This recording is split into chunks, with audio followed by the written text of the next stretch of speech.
നാളെ ആരാ വരാ? കുറച്ച് ദിവസം വെക്കേഷൻ ടൈം കുട്ടികളുടെ ഒപ്പം സ്പെൻഡ് ചെയ്യാനായിട്ട് എൻ്റെ അമ്മ വരുന്നുണ്ട്. അതിൻ്റെ എക്സൈറ്റ്മെൻറ്റാണ് കണ്ടത്.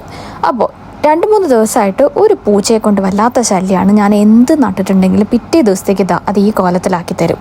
ഞാൻ പക്ഷെ പിന്മാറില്ല. ഇനിയും ചെടികൾ നട്ട് ഞാനും പ്രതിഷേധിച്ചുകൊണ്ടേയിരിക്കും. പണ്ട് ചെറുപ്പത്തിൽ അമ്മമ്മ വരിക എന്ന് പറഞ്ഞാൽ തലേ ദിവസം കിടന്ന ഉറക്കം വരില്ലായിരുന്നു. പിറ്റേ ദിവസം ചാടി എഴുന്നേറ്റ് കണ്ണ് നട്ട് മുറ്റത്ത് പോയിരിക്കുന്നുണ്ടാവും. ആ കയറ്റം കയറി ഒരു പ്രത്യേക വരവുണ്ട് അമ്മമ്മ. ഒരു കയ്യിലൊരു കുഞ്ഞ് ബാഗും മറ്റേ കയ്യിൽ മിനിമം 2 കവർ ഉണ്ടാവും. ആ കവർ ഫുള്ള് കുറേ പലഹാരങ്ങളായിരിക്കും.